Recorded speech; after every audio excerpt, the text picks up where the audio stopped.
Okay, we are live. Hi, this is William Ramsey. Welcome to William Ramsey Investigates. On today's show, I have a very special guest. His name is Mark Harris, Harris. He just published a book. The full title of the book is Houses of the Holy, a nightmare web of hate, crime, corruption, and child abuse. And if you're watching this on Rumble or X or Rockfin, you'll see the cover of the book. And there's a bunch of different places on here.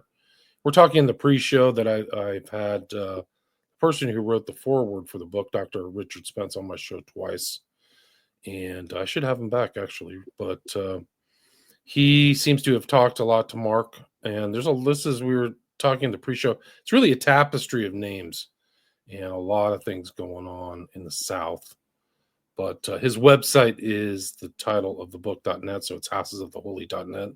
So I'll put that in the show notes so you can check that out. But this is a really remarkable tale. And unfortunately, my research kind of overlaps in some familiar esoteric concepts and things like that are in the book and is in his experience. So he can talk more about that. So Mark Harris, welcome to the show. Thank you. So happy to be here. Really appreciate the opportunity. So for people who haven't heard your name or the title of the book, maybe you can talk about your background.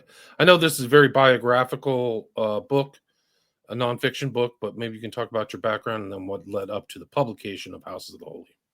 Sure. Well, let's see. I grew up in a small town in North Georgia, joined the military, military pilot, flew a year of cargo, airline pilot. Met my now ex-wife during that period of time, and found my way into a nightmarish, tangled web of insanity. She had a toddler child when we met, who I ended up claiming paternity of to become his legal father, and then we had another child, which I learned, didn't know till he was 12 years old, was not my biological child, although I knew it was very possible. Both of them still my sons. I'm very proud of them. I've raised them mostly alone. But it was protecting them, doing my best to protect them and get justice for them that led my life to be completely dismantled, culminating in 2013.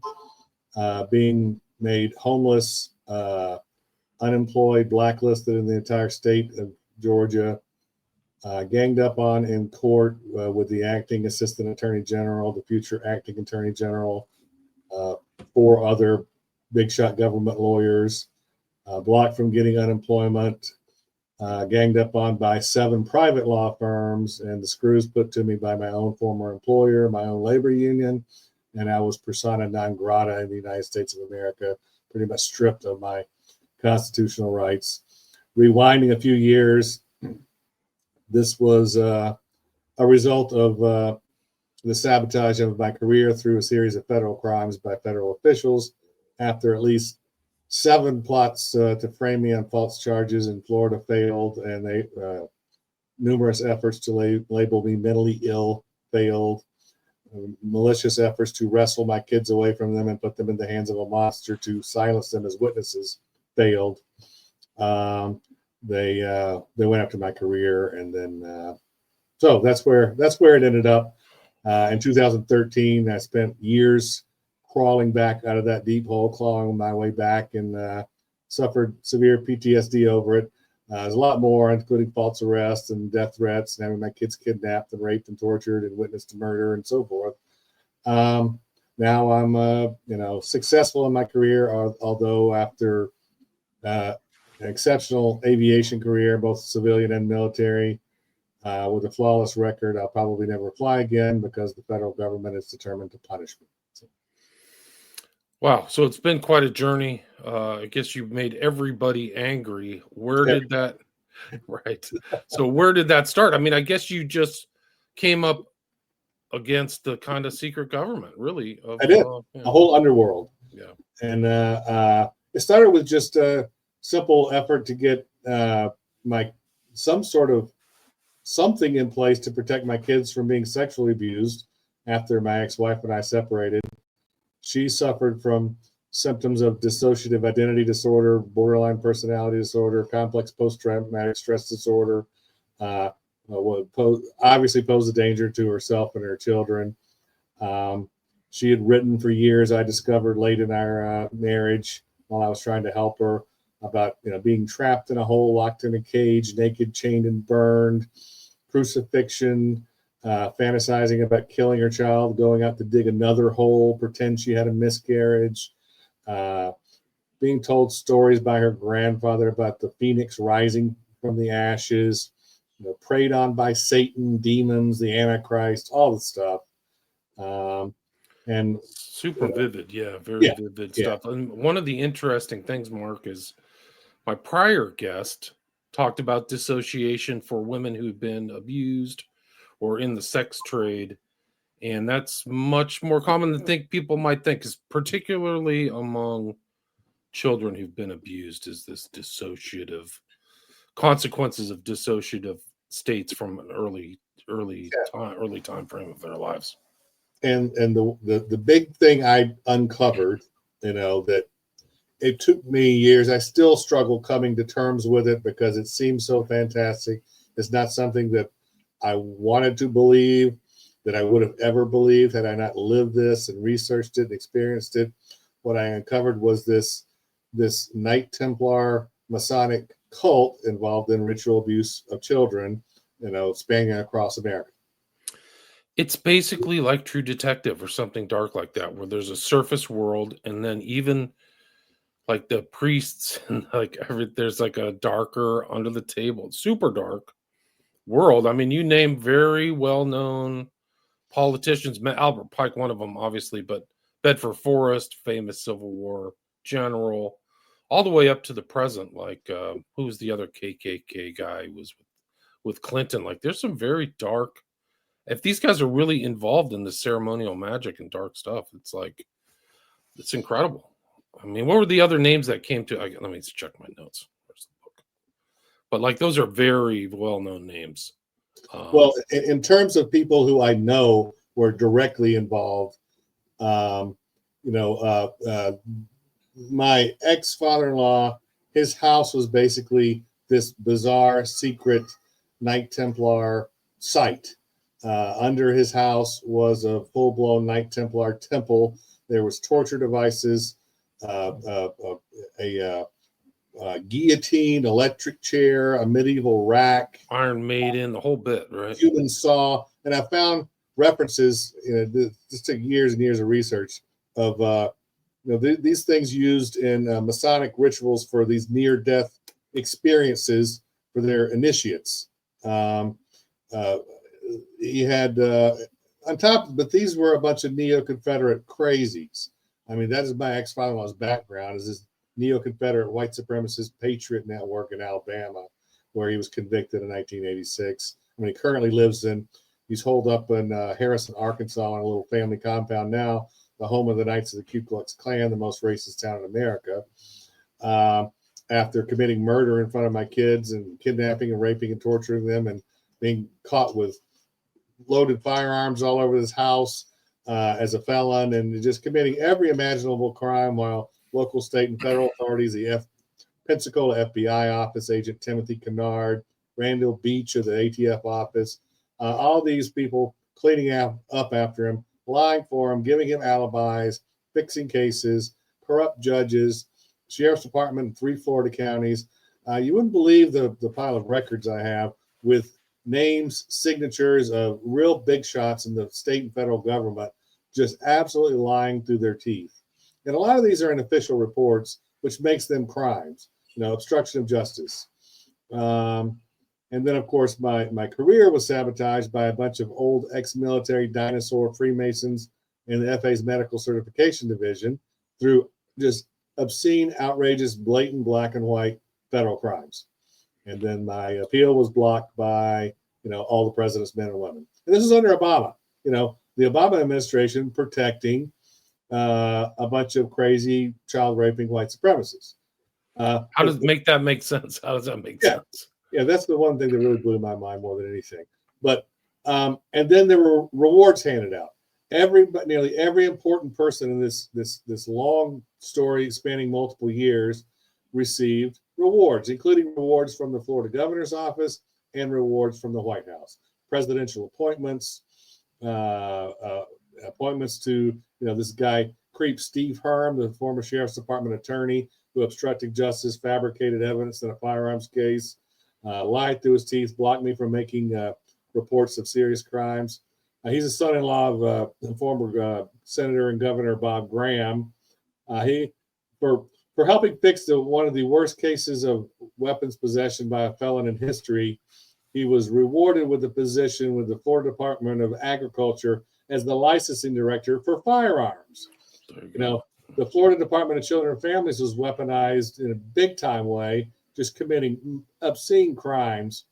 And the head of the Florida Department of Children, the secretary, was appointed by the president to set policy nationwide for child protection services.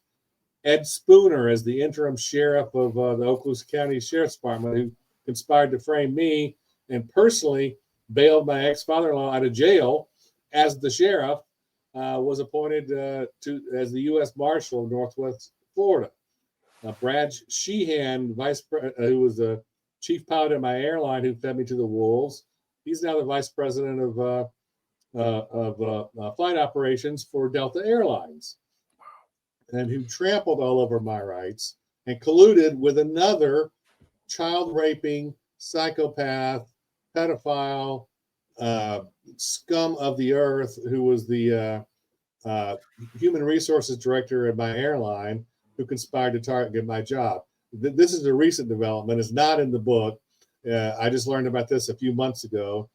His name is James Brimberry.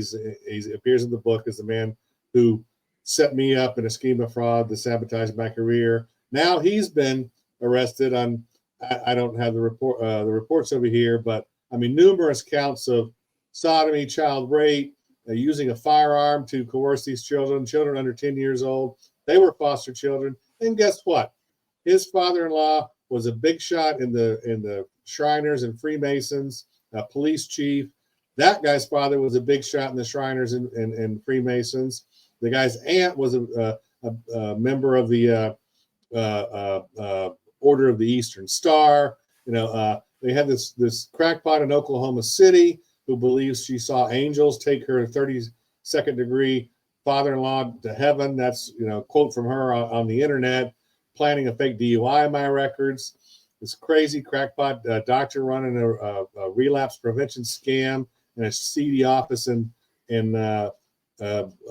Atlanta, who it turns out was a member of the Roswell Masonic Lodge, who lawyered up an old Navy veteran too. All these are military people. Right. He ended up lawyering up and hiding behind this slimeball Clifford Hardwick, who just viciously slandered me, attacked me, sued me, everything else, who's also a member of the Roswell Masonic Lodge. It's in his obituary. And he was an old Army veteran. Then the most interesting character of all in this scheme to defraud me of my career, the puppet master behind the scene, was Dr. Michael Berry, the former doctor for the Johnson Space Center, whose father was Dr. Charles Berry, this grotesque, racist old dinosaur, and I can back that up with his own quotes, who chose all the Apollo astronauts, and who, as you probably know, were all Freemasons, except for a couple who had Freemason fathers. But right. It's incredible. Like, this is part of that network. Like, you've walked into the, what do they? I mean, even the Masons call it the secret group or whatever, the secret brotherhood. It's like that. Sure. Like, that's, and Ku Klux Klan comes out of Masonry. It comes That's out right. of Absolutely overlap. Yeah, some kind of Especially ceremonial magic. Yeah. Albert Pike, Morals and Dogma, was inspired by Eliphas Levi. There's just absolutely no doubt about it. Oh, he was. And, I haven't, there's so much. Let me just hit a few highlights. This house is built by a master mason, a Knight Templar leader named Constance Wayne Jones. My ex-father-in-law obtained the permit to build the house while he was running around Alabama plotting against the government and this neo-Confederate group. The property was owned by another third party, Charles Walter Ruckle II, who sat on the executive committee of the John Birch Society with Nelson Bunker Hunt, which leads to their big trophy was a weapon they claimed was the Kennedy assassination rifle. You have all these tentacles to the mob, Trafficani, John Birch Society, Southern Freemasons, Ku Klux Klan, and a whole bunch of tentacles that reach out to the CIA and Blackwater.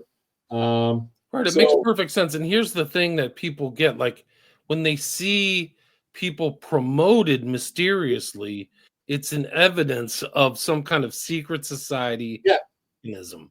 They don't get it. So like you can do the worst crimes in your job, whatever it is. This happened after 9/11, like there's thousands of cases of people getting promotions for bungling. When you see people get promoted, you have to kind of go, they're part of some kind of secret order or something. Right. And one interesting pattern I've noticed, because I've encountered these people where I was targeted in multiple churches, these people just waltz into a church, and next thing you know, they're an elder or deacon, and they have no history in the church, and all of a sudden they're a leader in the church. They have no history with that church, and that's where they hide. They hide behind Christianity. Sure. Another thing you'll find interesting is my kids refer to him as Papa's evil twin, was Mike Noble's brother. Let me scroll through here. Here's the list. I was trying to remember the list earlier. I'm sorry to the listeners, but the list is Pike, Bull Forrest, George Wallace, ran for president, I think, in 1972. Strom Thurmond, who was around, Jesse Helms, Maddox, Trent Lott, and infamously Robert Byrd, who was like a kind of a mentor to Clinton and the Clintons. Sure. And the Clintons, are part of the network here, the South Florida network. My ex-father-in-law's business partner who set him up in business had direct ties to the Clintons.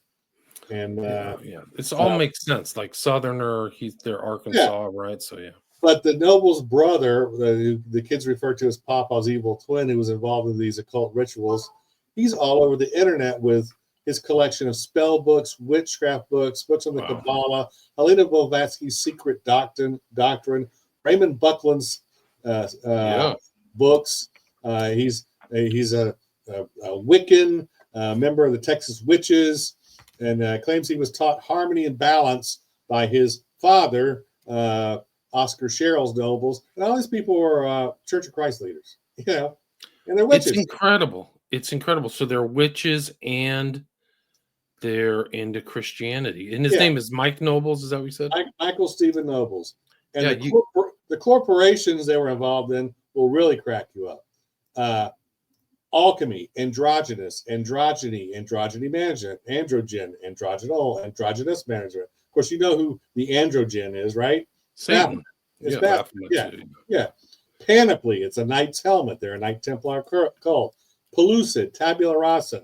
I had to Google that one. That's a blank slate. They make the initiates a blank slate and then rebuild them in their image. Augury, that's going through the entrails in Solomon's temple, trying to divine the future. Solomon Builders, the brother in this convoluted family situation that owned Solomon Builders, he died in a bizarre fishing accident, which probably was not an accident, but he's memorialized at Church of Christ Lipscomb University with a fountain shaped like a pyramid. And of course, Nobles had pyramids and statues of Anubis, a miniature Ark of the Covenant, all this nonsense in this temple under his house. Empyrean Development, Irreducible, Luminous Builders, Illumination Homes, Prescience, Primus, Recondite, and Southern Star. Now, who names corporations like that? And these are all occultists. Yeah, exactly. Occultists do. Keep in mind, I discovered all this, most of this, more than a decade after my son came home from this kidnapping nightmare, drawing pictures of all this Knight Templar occult stuff. So how could that be? How could I be making this stuff up? And oh, by the way, I've had this parade of creepy Freemasons targeting me, spanning 3 states now for a decade and a half, including since I moved to Illinois. So yeah, no, I mean you're in trouble. You probably will never get off their list, and you move from state to state, and you will just find trouble even in a new state. Oh You yeah, know, I mean, I've had total strangers approach me, threaten me. it's sadly that's part of the tactic is to intimidate people. They're that evil, and and they have to and back the you main down. thing is gaslighting, Masonic manipulation. You know, I learned if I can remember what the term is, Darvo. I learned from Chris Milligan, uh, and it hit the Was it nail on the head. Darbo's the acronym, right? Yeah, deny, attack, and reverse the victim and offender. Yeah, They are brilliant at that. yeah. Now, oh, I'm the victim. You're harassing me. You're crazy.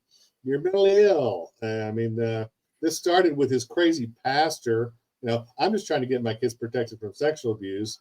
I get threatened by the pastor of his church, who's the sheriff's department's chaplain, accuses me of being warped, twisted, and unstable. It says, God's against you.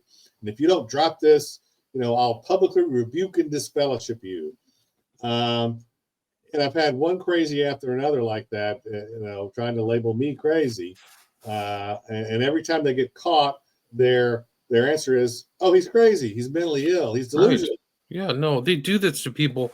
Some people can't handle it. They commit suicide, like the treatment. They can't, and they don't understand. You don't see the mechanics of like people hanging out at the lodge.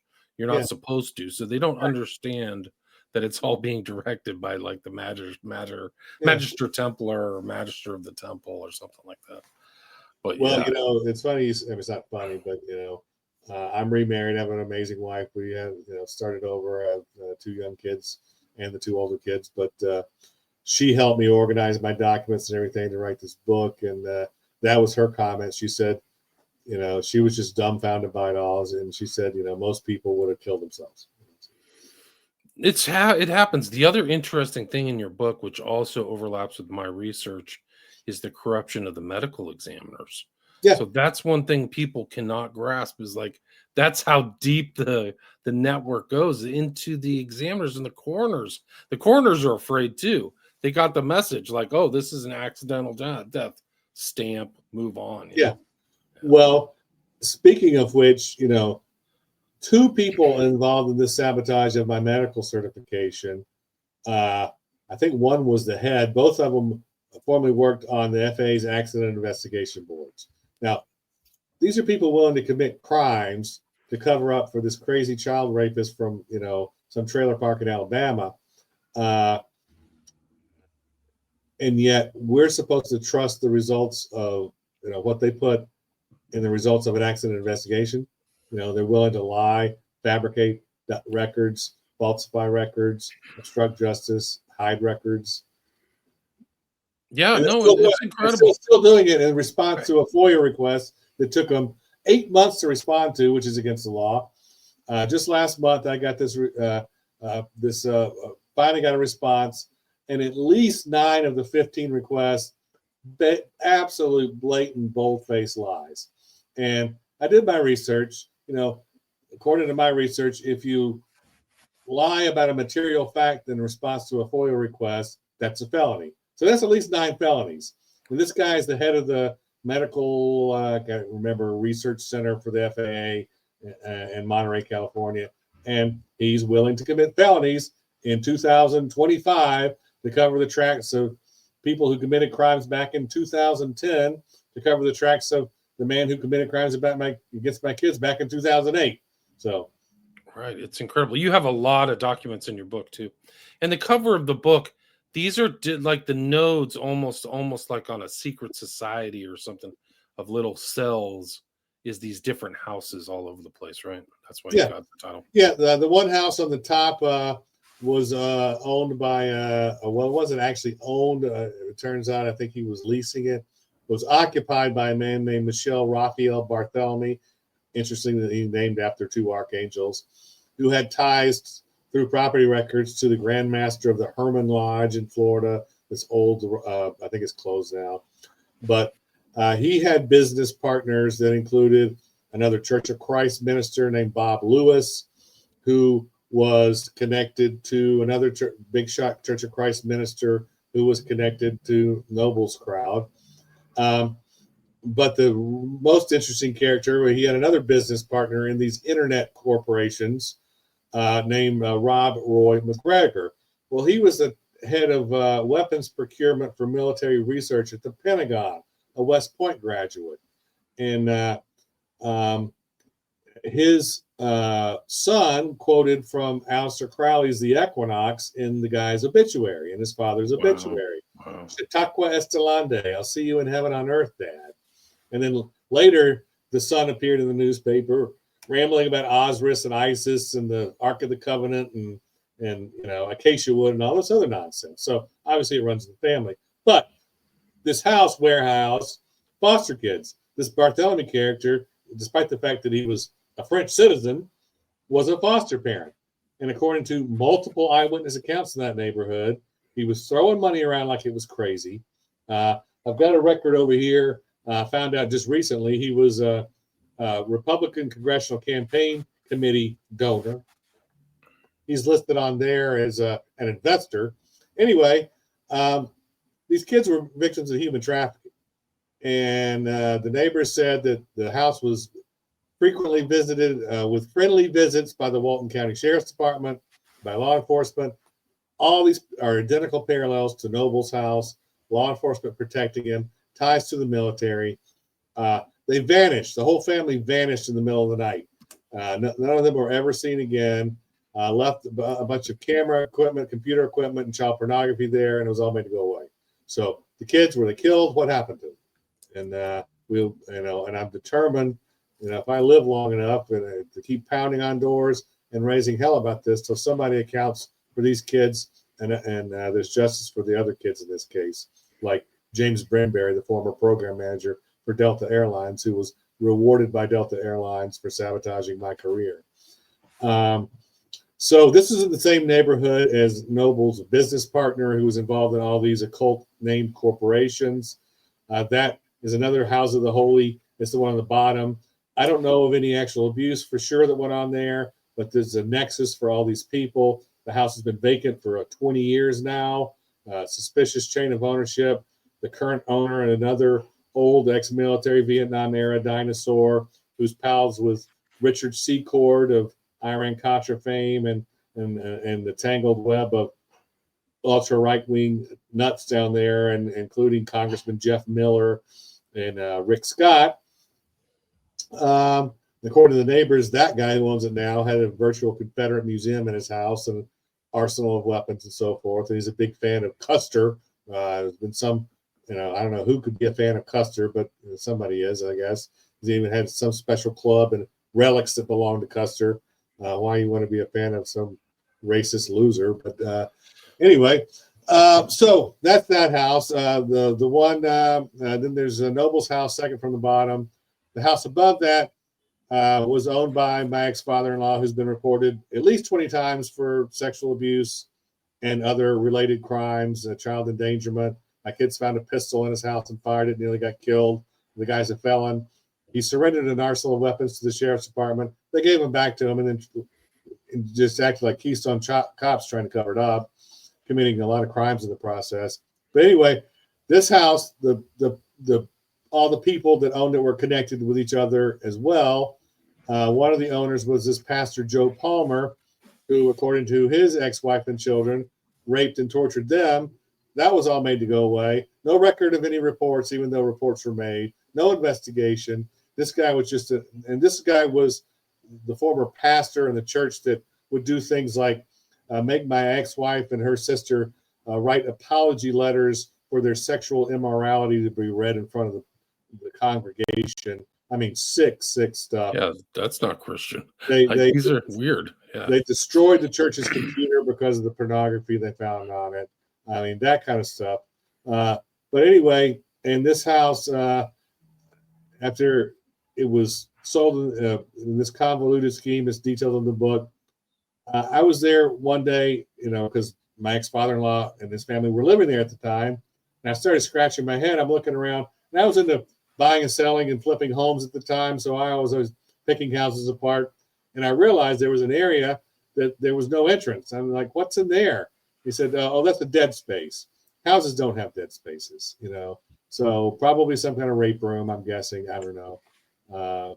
his arsenal. And that's it. I mean, that's consistent. These guys have secret rooms and secret things and caves and weird things like that. Yeah. I mean, it's consistent. It's really something else. It's weird. They they think they're the Knights Templar. The argument is the Knights Templar was taken down in the 13th century. Did they literally think they're carrying on the Templar tradition? They do. And in the Islamophobia, in the racism, and the sexual abuse rituals. I mean, my kids were raped, and their therapist testified to this fact, raped by magic wands. Noble's brother makes magic wands and sells them on the internet and collects spell books. I mean, come on. And the years after they disclose this, I discover where this comes from. It comes from Aleister Crowley's The Equinox. It's one of their sex magic rituals. The priest thrusting the thyrsus up into the buttocks of the young man. Everything, the nature of all the abuse the kids described, other than just the child pornography, was all related to Crowley stuff. So wow, so they had integrated Crowley into all that stuff as well. It's crazy. Yeah. So did you know, did they see some of these guys are do you think that this stuff goes back in the South to pre-Civil War times? Yes, I do. I think it probably, I mean, I am Scottish descent and English, so I'm not picking on any country. I love the Europeans. They're my favorite clients. I trained with one today, but I think a lot of this goes back to the Druids even, and the Celtic settlers here that brought some of their superstitious crap with them, got integrated into Freemasonry and the Ku Klux Klan, and the cross burning. My kids witnessed their grandfather murder a man and a cop hang the body from a tree and burn it. We found the tree because my son's autistic, has a photographic memory. I just learned recently that this site precisely matches the location described in a newspaper article where the Crestview Masonic Lodge used to own property and hold outdoor rituals. So, wow. But the tree was a real lynching tree. Yeah, it was a real lynching tree. And the tree was chopped away at the base with an axe, just like my son had described it in advance, burnt to a crisp, but it had concentric magic circles dug around it. Which it was years before I was willing to accept and admit the fact that those were magic circles. It's they're trying to destroy evidence or something, but no, it was magic circles. They literally are into ceremonial magic. Yeah. It's so wild too. And that's one of the elements of some of the newer research into the JFK killing is this really hardcore white supremacists are around there. And so it would make sense that they had the rifle of the guy, the supposed whoever. Did they ever determine, or in your book, I didn't see it, did they say who shot it? It was just the rifle that shot you. He told my son it was a hero's gun and the gun that killed the president. Wow. And it was in a glass display case with newspaper clippings of the JFK assassination. There was also a sidearm, which is interesting.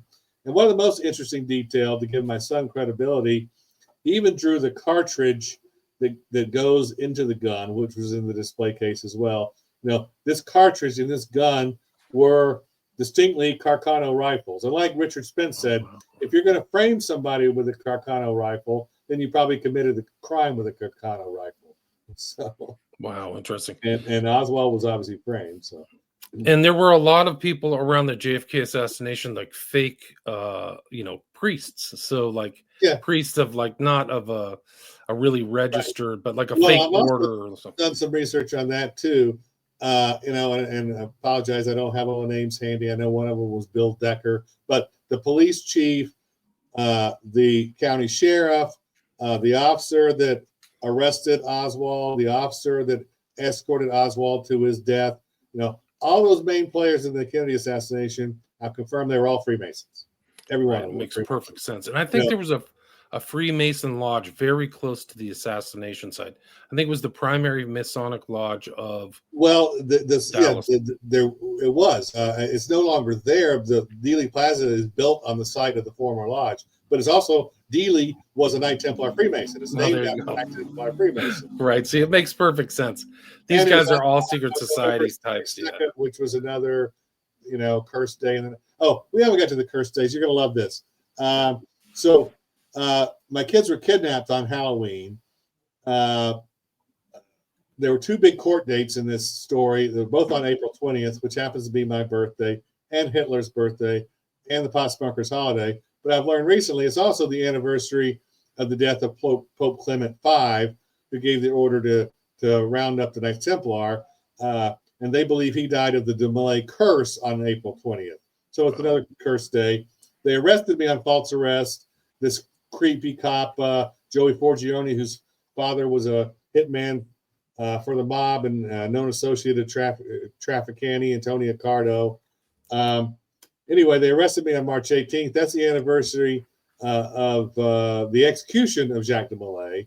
And then on October 13th, I get a federal curse placed on me by all these old dinosaur, ex-military, ex-NASA doctors at the FAA, issuing me a fake special issuance medical certificate that labels me basically defective and pretty much kills my career.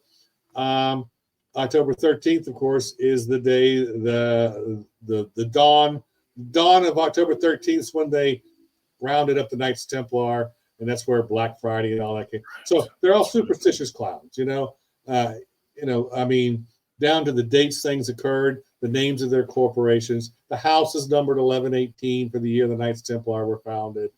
I have these delusional crackpots tried to label me crazy for years and succeeding at it with many people. I mean, I've lost most of my friends, some family. Part of that is because my opinion towards the religious right and the right in general has changed as a result of all this. So, now they think I'm a crazy liberal just because I don't support fascists. I've lost a lot of friends there. But think about the system of how our society really works, because you are one node. Imagine them doing that to people constantly, and Sure. that's powerful. That's how some of these people get into political power, because they're friends with people like this. Yeah, I mean, I got the same treatment as Gary Webb. William Abraham Bolden. Are you familiar with him? Very much so. Yeah, Chicago. They framed him, tried to label him crazy. They tried to label Jack Ruby crazy.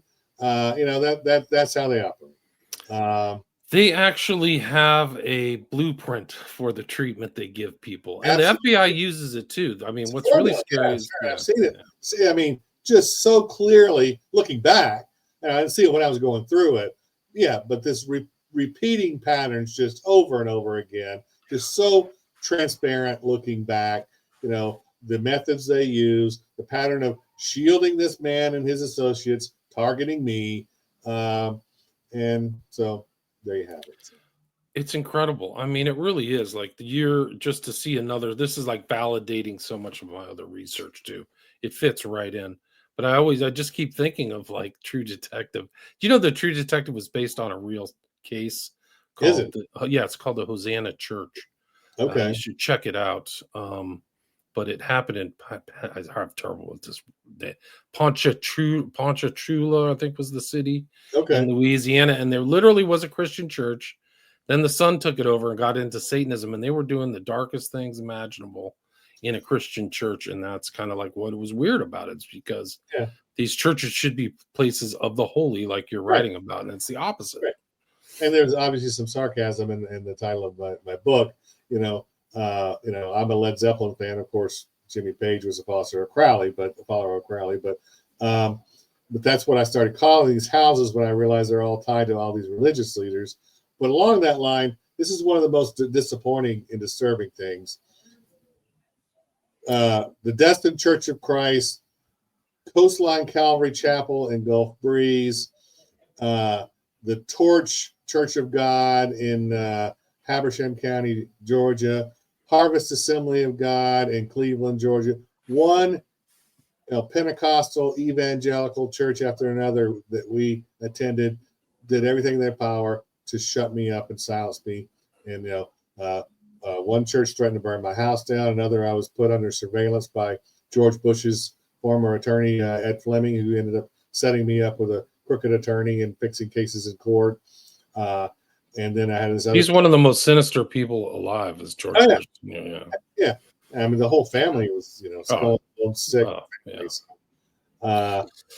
But anyhow, but here it is. I mean, this is it. The Apollo 11, the number of magic right there. And then you have this background. Like, this ties in with my research on Knights of Malta and these guys that go back. I think that the sinister aspect of the Templars is different than Maltese or the Church of the Holy Sepulchre. Yeah. But this is the Jerusalem cross that even Hegseth wears. So I wonder, kind of wonder, what else is Hegseth into? Are these guys into the darker kind of? Well, I know it's, I've done my research there, and it's as dark as I know the church that he is part of are tied to neo-Confederates. They apologize for slavery and the Civil War. What's the name of his church? I don't know. I can't remember. I know it was Moscow something. Idaho was, I think, the headquarters. His church is in Tennessee, but they're affiliated with this other controversial church that is somewhat neo-Confederate. But yeah, all those tattoos on his body. This Deus Vult. He's got it all. Sure.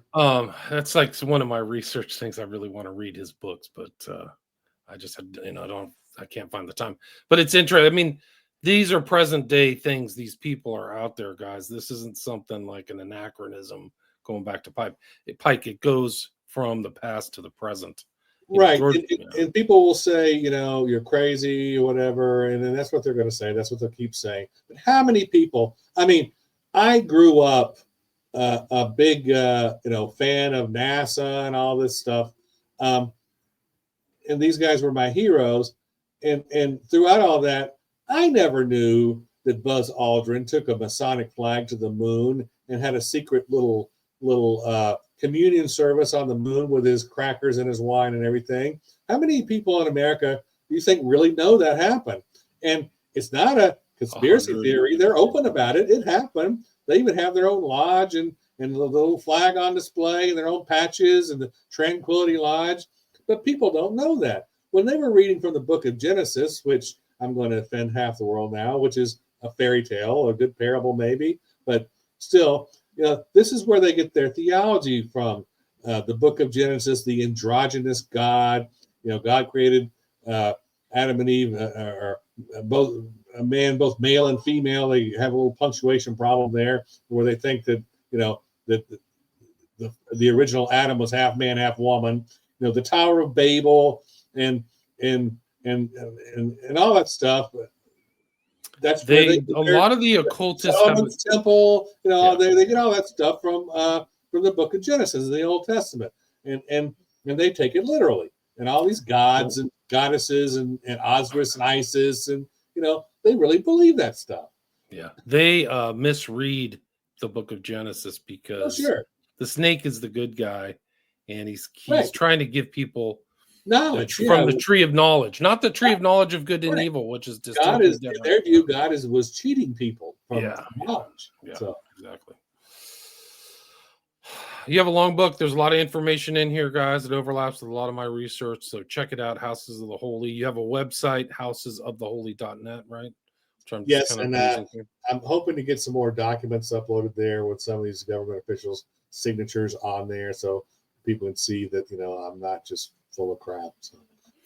There's Kennedy giving his famous speech, I think it's 61, about secret societies, and then a bunch of secret societies blew his head off on November 22nd, 1963. Like that's what he was warning about. Crazy stuff. Amazing. And I think Bush was right in town too. He wasn't actually, he said he wasn't in Dallas, but he was in like a city like 10 miles away or something like that. Right.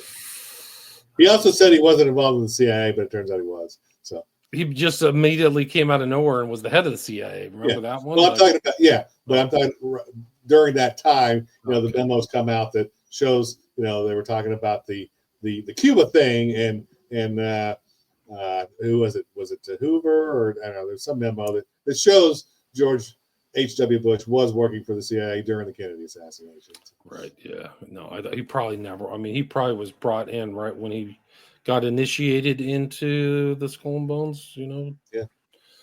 tomb, as they call it. That's another place of like these people, man. They have these dark tombs and dark places they go, and dark places in forests and stuff. It's not a joke. Mark, we are at the 45-minute mark. Is there anything you'd like to add? Anything I missed? No, I'm doing this for my kids. I'm doing this for the other kids. I'm doing this for the missing kids in Florida. As you said, there's formulas that have been used here. What happened to me should never happen to any parent. What happened to my kids should never happen to any child. And I want to hold the officials accountable. People think, I'm out for revenge on my ex-wife or her father, whatever. No, that is my last priority. He's a sick old man, sick mentally. I don't know what he is physically, but I've heard he's not doing that great. But there are plenty of crazy psychopaths who prey on kids out there. I think it's more important to deal with public officials that are willing to protect people like that who have betrayed the public trust. That's who I want to draw attention to more than him, because these people have betrayed my kids. They've betrayed so many other kids, and they betrayed their country because these people are traitors. You're talking about the Kennedy assassination. You're talking about being pro-Confederate and all this stuff. That's treason. So. Yeah, no, it's really incredible. And the book is available on Amazon. You've got a Kindle, and you can buy it from the publisher too, right? Correct. Yes. So you can go there. And then also a way to contact you is through housesoftheholy.net. So if people have any questions or want to follow up with you, is that the best place to do it? Yes, it is. House of the Holy. Okay, great. And again, the full title of the book is Houses of the Holy, a nightmare web of hate, crime, corruption, and child abuse. There's a lot. It's 400 pages, very well researched. A lot of documents in the book. Richard B. Spence again. And it's a tiny sampling of the documents. I have thousands of pages. Those are priceless because they might overlap with other people's cases. Like you don't know how many other Mark Harrises are out there. Like, I don't know. You never know. Anyway, the author again is Mark Harris, Harris. And I will put a link to his website, housesoftheholy.net, in the show notes. So thank you so much for your time. Thank you. All right, stay there.